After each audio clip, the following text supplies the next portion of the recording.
ओम।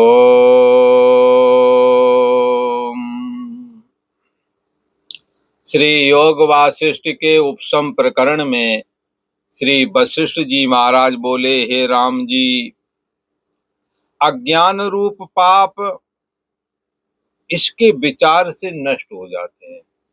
बोले किसके विचार से? तो जो ये प्रसंग चल रहा है, जो श्री हरि विष्णु देव जी ने जो उपदेश किया है,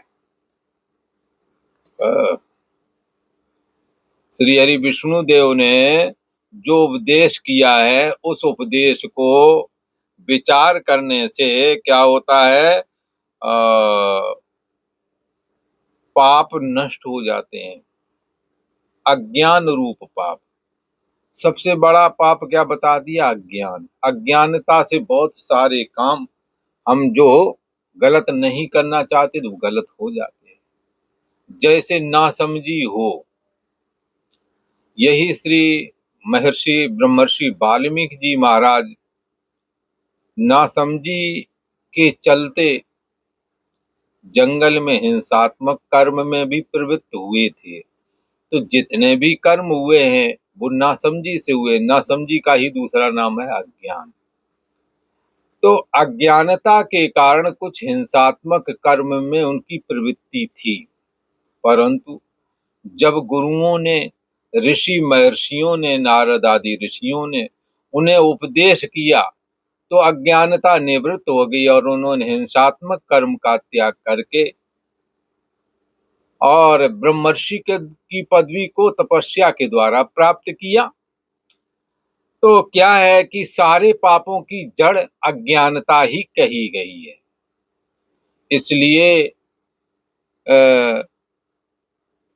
ये देह मैं हूं और जगत सत्य है, ये एक अज्ञानता के कारण ही लगता है।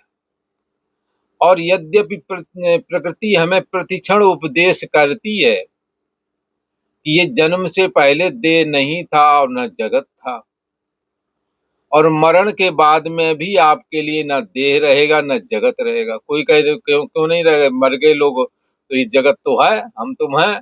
अरे वो तुम देख रहे हो, पर जो गया उसके लिए खत्म, और जब तक इस दुनिया में नहीं था तब तक उसके लिए यहाँ के लोग और यहाँ की दुनिया कहाँ। इसलिए देह और जगत जन्म से पहले नहीं और मरण के बाद में नहीं रहती। और यदि प्रतिक्षण कहे तो कल जो शरीर था वो आज नहीं है, आज जो शरीर है वो कल नहीं, आज की जो मना स्थिति है वो कल को नहीं या दूसरे क्षण नहीं। जैसे गंगा जी का जो पानी आ रहा है, जो सामने दिख रहा है, वो दूसरे ही क्षण आगे को गया और आगे वाला और आगे को, और उसके आगे वाला बंगाल की खाड़ी में गिरा जा करके। तो क्या है कि ये गंगा जी ऐसा लगता वही दिखती, पर गंगा जी का जल जो जिस क्षण जिस जल को देखा वो तो गया आगे। कल को नहाने जो यहाँ आए वो जब दोबारा आते हैं, आज जो नहाने आए कल को फिर आए तो कहते ये गंगा जी वही हैं। जबकि सच्चाई है कि गंगा जी रोज बदल जाती है, रोज जल आगे निकल जाता है। हमें क्या लगता है हम उसी गंगा में नहाना स्नान ध्यान कर रहे हैं, परंतु ये सच्चाई नहीं है। प्रतिक्षण जल आगे को बढ़ता है। ऐसे ही काला गच्छति, आयु क्षीण हो जाती है।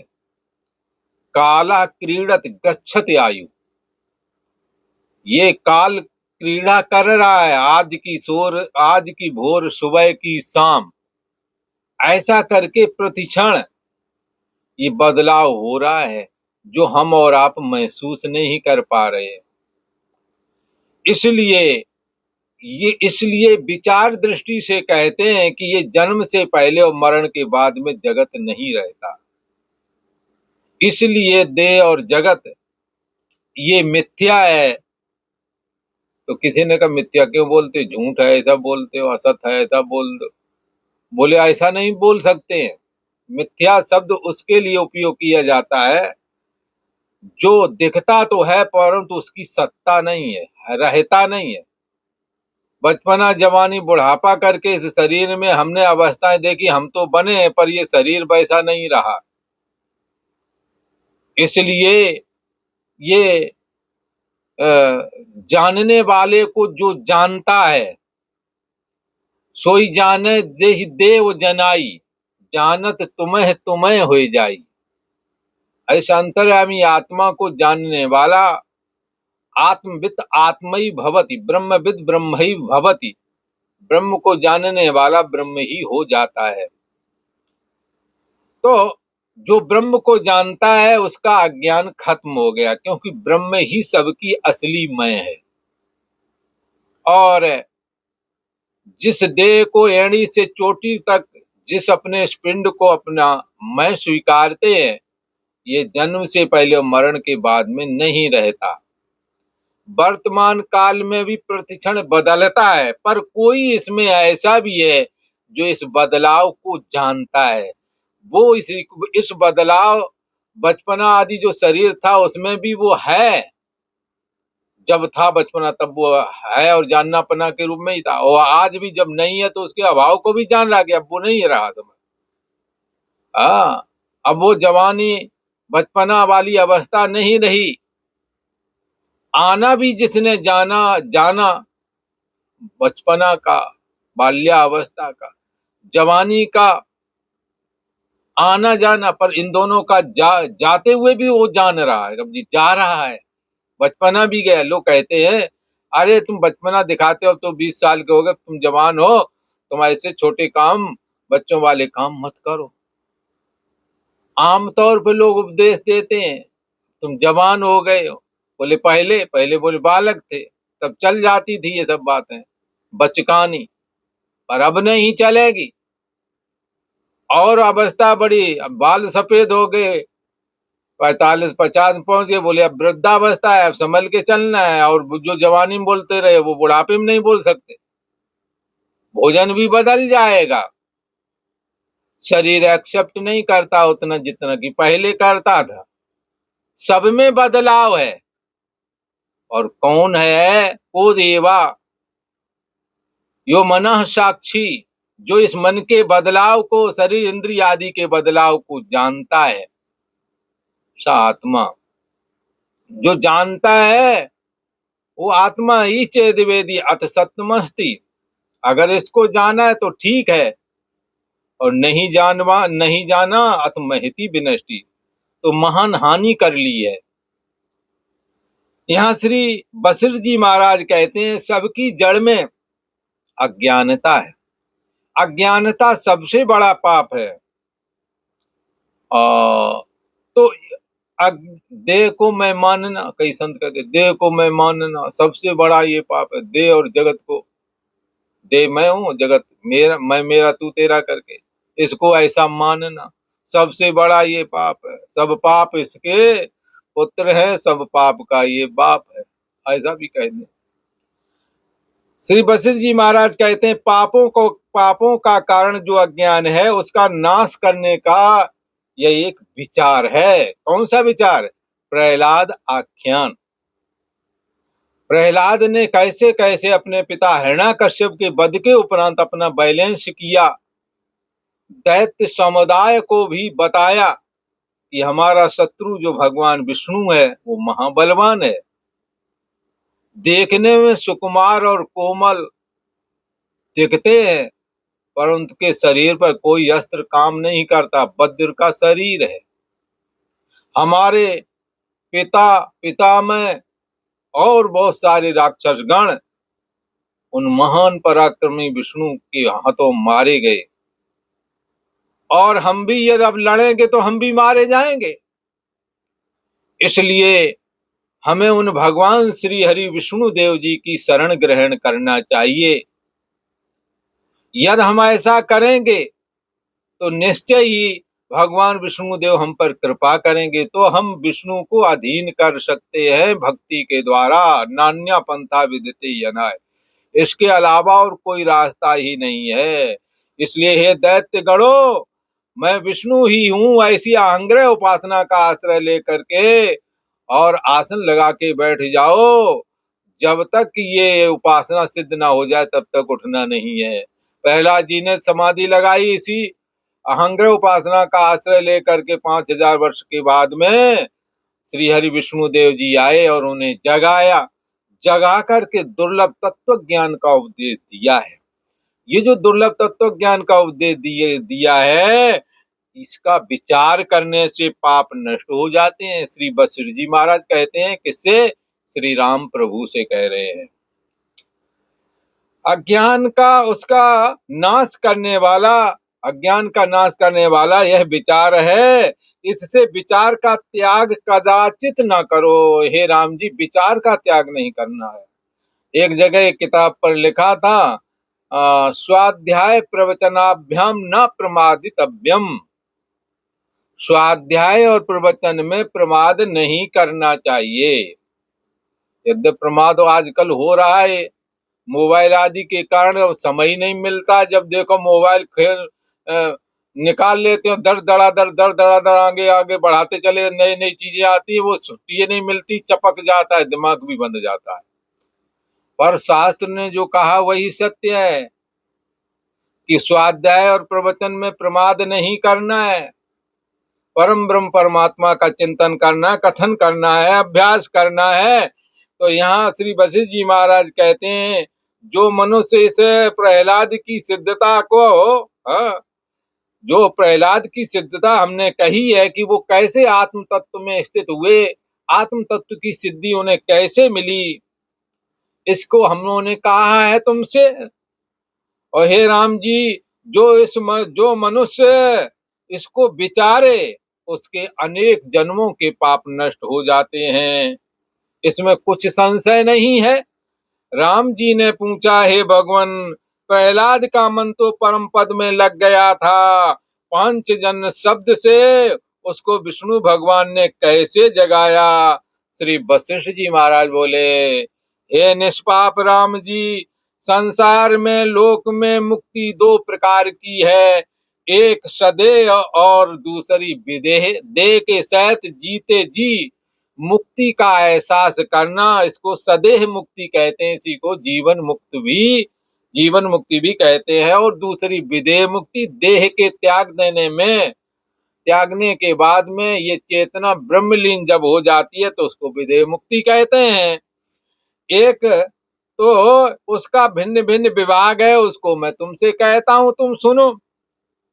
जिस पुरुष की बुद्धि देह आदकों में असंसक्त है, देह मैं हूं, देह के संबंधी मेरे हैं, इसमें जिसकी आसक्ति नहीं है, जिसको ना तो ग्रहण और त्याग की इच्छा है, निरहंकार हुआ चेष्टा करता है, किसी प्रकार का कोई हृदय न कछु फल अनुसंधाना, हृदय में कोई फल का विचार न करके करने योग्य जो कर्तव्य है उनको जो करता है, चेष्टा करता है, तो उसको कहते हैं निरहंकार, अभिमान रहित चेष्टा। कैसे करता है? न तो ग्रहण करने की, न तो कुछ संसार से चाहिए, न किसी को देना है, न किसी को लेना है।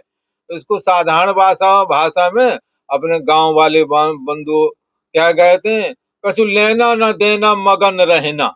हाँ, कुछ न लेना है, न किसी को कुछ देना है, मगन रहना, शांत रहना है। तो ये ग्रहण त्याग की इच्छा छोड़ करके निरहंकार हुआ चेष्टा करता है, उसको तुम देह के सहित मुक्त पुरुष जानो। उसको कोई जाय न चाही कबहु कछु प्रभुसन सहज सने, ऐसे को तुम नित्य मुक्त ही समझना। देहादिक सब नष्ट हो जावे और फिर न जन्म मरण करे, देहादिक सब नष्ट हो जाए, दोबारा जन्म ना हो, ऐसे अवस्था को विदेह मुक्ति समझना चाहिए। जन्म मरण पुनः प्राप्त ना हो, उसको विदेह मुक्ति जानो। वह उस पद को प्राप्त होता है जो अदृश्य है, जिसके लिए कहते हैं वो फलाने महाराज बोले ब्रह्मलीन हो गए, मर गए, ऐसा नहीं महात्माओं के लिए बोला जाता है। महात्माओं के लिए बोला जाता है ब्रह्मलीन हो गए। ब्रह्म से जैसे पानी से बुलबुला उठे, ऐसा ही चैतन्य सत्ता ब्रह्म से ये जीवात्मा उठता है, उसी में लीन हो जाता है, इसी को ब्रह्मलीन कहते हैं। वो कैसा अदृश्य रूप, वो दिखने में नहीं आता है, देखने वाला वही है। इनेदम सर्वम विजानियात तम केन विजानियात। उस विज्ञाता को तुम किसके द्वारा जानोगे? उसको सबको, वो सबको जानता है। हाँ, उस पद को प्राप्त होता है। कैसा है? अदृश्य रूप है विदेह मुक्ति वाला आदमी। अज्ञानी की वासना कच्चे बीज की नहीं है। कच्चा बीज चना, एक चना है भुंजा हुआ, और एक चना है बगैर भुंजा। तो बगैर भुजे चने को कच्चा चना कहते हैं, भुंजे हुए को पक्का चना कहते हैं। तो अज्ञानी की वासना कच्चे चने की तरह है। और जब वो क्या होता है, कच्चा चना अंकुर करता, पेड़ बन जाता है। ऐसे ही अज्ञानी की वासना कच्चे चने के बीज की नहीं है, जो जन्म रूपी अंकुर को खड़ा करती है और चने का पेड़ तैयार हो जाता है। ऐसे ही जो कामना युक्त जिसकी वासनाएं हैं, उससे पुनर्जन्म होता है। ज्ञानवान मुक्त की वासना, जो ज्ञानवान है, जिन्होंने जीते जी मुक्ति का एहसास किया है, वो भुंजे हुए चने की नाई जन्म रूपी अंकुर से रहित हैं वो लोग। विदेह मुक्त की वासना का अंकुर दृष्टि नहीं आता। जब देह और जगत को मिथ्या जान करके अपने जीव भाव को ब्रह्मलीन कर दिया, तो फिर कैसा है? विदेह मुक्त होने की वजह से उसकी वासना का अंकुर ही नहीं उठता। जीवन मुक्त पुरुष के हृदय में शुद्ध वासना होती है। यदि शुद्ध वासना होवेगी भी तो क्या होवेगी? महात्मा होवेगा तो लगेगा कुछ पैसे हैं, बोले गौशाला में लगा दे। और ज्यादा पैसा है तो शादी ब्याह में, जो गरीब कन्या उनमें लगा दो, लड़कों बच्चों को पढ़ाई में लगा दो। तो ये शुद्ध वासना है भला। तो ये शुद्ध वासना ज्ञानी के अंदर में भी आ जाती है कि भाई हमें तो कुछ नहीं चाहिए, पर ये दुखी लोग हैं, इनका दुख दूर हो जावे, इनके कपड़े लत्ते की कमी ना पड़े, इनके खाने पीने की कमी ना पड़े। तो जीवन मुक्त पुरुष के हृदय में शुद्ध वासना होती है और पावन रूप परम उदारता। हाँ, ये ज्ञानी कैसा है? परम उदार होता है, कुछ भी मांगो तुरंत देगा। उदारता और सत्ता मात्र जो स्थिति है और जाननापना, ये नित्य है स्थिति। ज्ञान नित्य है। ऐसे आत्म ध्यान में लगा रहता है, और जाननापना मात्र जो चेतन मात्र है, वो सोहम अस्मि, वो मैं ही हूं, ऐसा भाव करके आत्म ध्यान में स्थित रहता है। और संसार की ओर वो सुसुप्त बना रहता है। 1000 वर्ष का अंत हो जावे और शुद्ध वासना का बीज हृदय में हो, तो वह पुरुष समाधि से जागेगा। परंतु उसकी जो शुद्ध वासना थी कि मैं लंगर लगाता, कुछ सेवा करता, कुछ परोपकार करता, देश हित की बात सोचता, गौशाला लगाता, साधु ब्राह्मणों का भोजन कराता, ऐसी जो शुद्ध वासनाएं हैं, लोक हित के लिए प्रवृत्ति जिसकी सारी चेष्टाएं हैं, ये सब कैसी है? शुद्ध वासना है। यदि 1000 साल के बाद वो जागेगा, तो जागने के बाद में उसके अंदर शुद्ध वासना फुरेगी।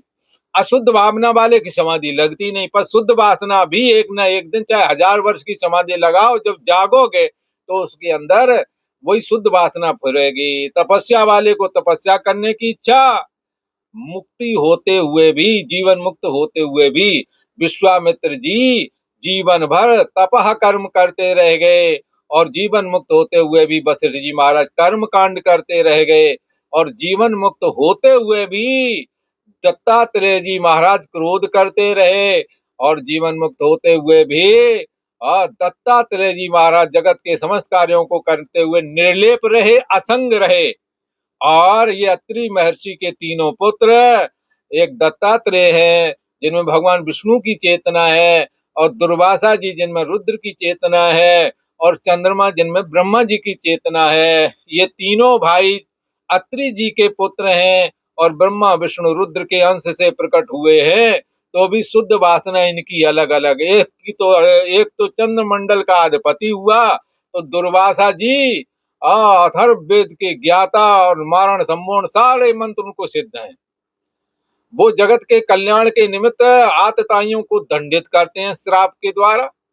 और दत्तात्रेय जी महाराज असंग हो करके दुर्लभ तत्व ज्ञान का उपदेश करते हैं। तो ये एक सब, जो ये तीनों जीवन मुक्त हैं, तथापि इनकी चेष्टा शुद्ध वासना के अनुसार अलग अलग है, ऐसे ही समझना चाहिए। इससे प्रहलाद के हृदय में जो शुद्ध वासना थी, भगवान श्री हरि विष्णु देव ने पांच जन शंख को बजाकर शब्द को प्रहलाद जी को जगा तो दिया, परंतु उनके अंदर शुद्ध वासना जो पहले से विद्यमान थी वो जाग उठी। विष्णु जी सब भूतों के आत्मा हैं, इसलिए विष्णु को ही परम पद कहा गया है। विष्णु परम पदम, ये विष्णु स्वरूप आत्मा, आत्मा ही विष्णु का रूप है। जैसे जिसकी इच्छा पूर्ति है, ये आत्मा तैसे ही तत्काल हो जाता है। मर्यादा के स्थापना के लिए राम रूप धारण कर लेता है, और जब लीलात्मक विग्रह धार करके कृष्ण रूप हो जाते हैं और जगत का हित करते हैं और भक्तों को मुक्त करते हैं, भक्तों को भक्ति देते हैं।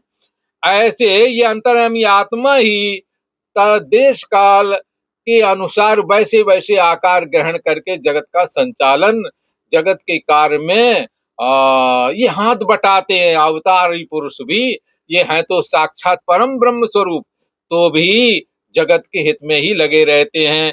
तो क्यों करते हैं ऐसा भगवान विष्णु? क्यों कहने हैं उनके अंदर संपूर्ण भूत प्राणियों का कल्याण हो, ऐसी वासना, शुद्ध वासना विद्यमान है। इसलिए ये अंतर्यामी आत्मा में यदि शुद्ध वासना रखोगे तो शुद्ध वासना ही तुम्हारे को फुरने लगेगी। और आज इतना ही।